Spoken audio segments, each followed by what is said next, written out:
ጀነራል ታደሰ ወረደ በህወሓት ጫና የተደረገባቸው መሆኑ አጋለጡ። ክብራትና ክብራን የፎክስ ቤተሰቦች የዚህን ዜና ይዤላችሁ ቀርቤ ያለው። ለቻናላችን አዲስ ከሆናችሁ ቪዲዮአችንን ላይክ፣ ቻናላችንን ሰብስክራይብ በማድረግ አብራችሁን ሁኑ። ጀነራል ታደሰ ወረደ በህወሓት ጫና የተደረገባቸው መሆኑ አጋልጠዋል። የትግራይ ክልል ጊዜያዊ አስተዳደር ፕሬዝዳንት ሌተናል ጀነራል ታደሰ ወረደ ከስልጣን እንዲለቁ የሚጠይቅ ጥሪዎችን ውድቅ ማድረጋቸው ተሰምቷል። ላለፉት 1 ዓመታት የትግራይ ጊዜያዊ አስተዳደር ፕሬዝዳንት ሆነው የመሩት ሌተናል ጀነራል ታደሰ ወረደ በክልሉ መሪነት እንዳይቀጥሉ በህወሓት ጫና የተደረገባቸው መሆኑ አስታውቀዋል። ሌተናል ጀነራል ታደሰ ወረደ ባለፈው ሳምንት ከመቀሌ ወደ አዲስ አበባ አቅንተው ለፌዴራል መንግስቱ የአፈጻጸም ሪፖርት ካቀረቡ በኋላም የስልጣን ጊዜያቸው ከተራዘመ በኋላ ህወሓት ስልጣን እንዳትቀበል ብሏቸው እንደነበር ገልጸዋል። ፕሬዝዳንቱ ማክሰኞ ሚያዝያ 6 ቀን ባወጡት መግለጫ በቅርብ ወደ አዲስ አበባ የሄዱት የጠቅላይ ሚኒስትር አብይ ግብዣ መሆኑ ጠቅሰው ሌተናል ጀነራል ታደሰ ወረደ ባለፈው ሳምንት የ1 ዓመት የትግራይ ጊዜያዊ አስተዳደር ፕሬዝዳንት ስልጣን ከመጠናቀቁ በፊትም ጠቅላይ ሚኒስትር ዶክተር አብይ አህመድ የስልጣን ዘመናቸው ለተጨማሪ 1 ዓመትም ተራዝሞላቸዋል። ሌተናል ጀነራል ታደሰ ወረደ ህወሓት ስለተቃወሙ የስልጣን ዘመናቸው መራዘም በተመለከተ በሰጡት አስተያየት በጊዜያዊ አስተዳደሩ የስልጣን ጊዜ ማብቃቱ ተከትሎ የአመራር ክፍተት እንዳይፈጠርና ክልሉ አስተዳደር አልባ እንዳይሆን ሀሳብ ማቅረባቸው ጠቅሰው ከሁለት ወራት በፊት ጀምሮ ጊዜያዊ አስተዳደሩ የስልጣን ጊዜ እንደሚያበቃ በመጥቀስ ለድርጅቱ አመራሮች ጥያቄ ሲያነሱ መቆየታቸው የተናገሩት ፕሬዝዳንት ነገር ግን ህወሓት በኩል ተተኪ ሰው ሆነ ሀሳብ አልቀረበም ብለዋል።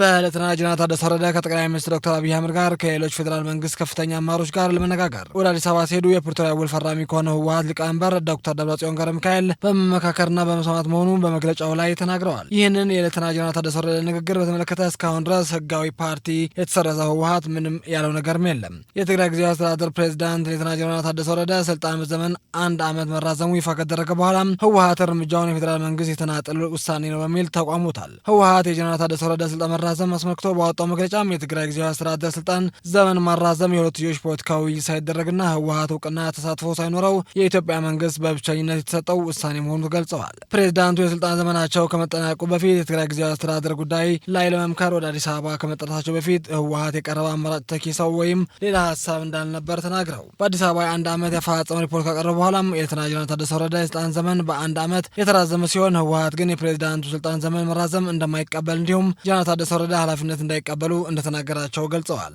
የጊዜያዊ አስተዳደሩ ፕሬዝዳንት ከህወሓት በኩል ስልጣን እንዳትቀበል መባላቸውን የተናገሩ ሲሆን ነገር ግን ይህ ግፊት ተቀባይነት የሌለው መሆኑ አመላክ ስልጣን አልፈልግም እምቢ ማለት መብት ነው፣ ነገር ግን አንተ እምቢ በል ስልጣን እንዳትቀበል ብሎ ማለት ግን ልክ አይደለም፣ እኔም ይህ ሀሳብ አልቀበለውም ሲሉ ሌተናል ጀነራል ታደሰ ወረደ በህወሓት አመራሮች ላይ ሀሳብ አለመስማማታቸው በመግለጫቸው ላይ ተናግረዋል። በመወራጨትና በመዝለፍ የሚፈጠር ነገር የለም ያሉት ፕሬዝዳንቱ ከቀያቸው የተፈናቀሉ ለመመለስ እና የትግራይ ክልል ህገ መንግስታዊ ግዛት ለማስከበር ጠንክረው እንደሚሰሩም ተናግረዋል። ፕሬዝዳንቱ በሰጡት መግለጫ የተፈናቀሉ ወገኖቻችን መመለስና የትግራይ ክልል ግዛት ማስጠበቅ ከመፈክር ያለፈ መሆኑ ፕሬዝዳንቱ በሰጡት መግለጫም የተፈናቀሉ ወገኖቻችን መመለስና የትግራይ ክልል ግዛት ማስጠበቅ ከመፈክር ያለፈ መሆን አለበት ብለዋል። ሌተናል ጀነራል ታደሰ ወረደም በአዲስ አበባ ለፌዴራል መንግስቱ ያቀረቡት ሪፖርት የክልሉ መስሪያ ቤቶች የስራ አፈጻጸም መሰረት ያደረገ መሆኑን በመግለጫቸው ላይም ጠቅሰዋል። ፕሬዝዳንቱ የፌዴራል መንግስት መገናኛ ብዙኃን ከሪፖርቱ ጋር በተያያዘ ያወጣቸውን ዘገባዎች የሚመለከቱ ሲናገሩ እውነታዎቹ የታፈኑ አይችሉም እና በሪፖርቱ ውስጥም የቀረቡ ምስሎች ቅርብ ጊዜ ናቸው ብለዋል። ነገር ግን የቀረቡ ችግሮች አብረው ሪፖርቱን አለመደረጋቸው የመገናኛ ብዙኃን ክፍት መሆኑን ጠቅሰው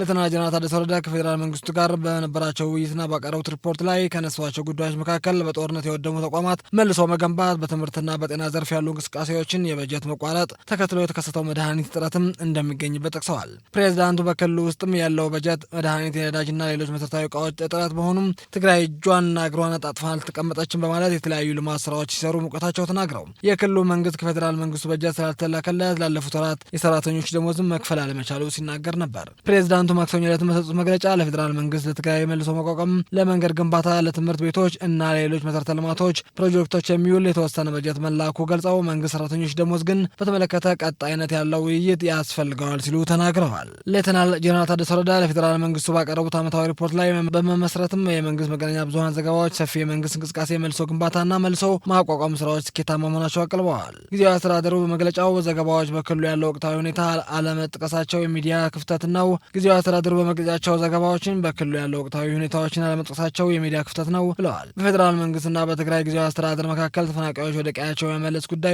ወዛጋቢ ግዛቶች በተመለከተ ያለው ጥያቄ እንዲሁም የታጣቂዎችን ትጥቅ መፍታትና መሰናበት አሁንም መፍትሄ ያላገኙ ነጥቦች ናቸውም ተብሏል። ፕሬዝዳንቱ እነዚህና መሰል ጥያቄዎች በሰላማዊ መንገድ በመለስ ጠንክረው መስራታቸው እንደሚቀጥሉ እና በምንም መልኩ ጦርነት እንዳይከሰት እንደሚሰሩም አመላክተዋል። ክብራትና ክብራን የፎክስ ቤተሰቦች የዕለቱን ዜና በዚህ ቋጨን። ቀጣይ በሌላ ዜና እስክንገናኝ ቸር ቆዩ።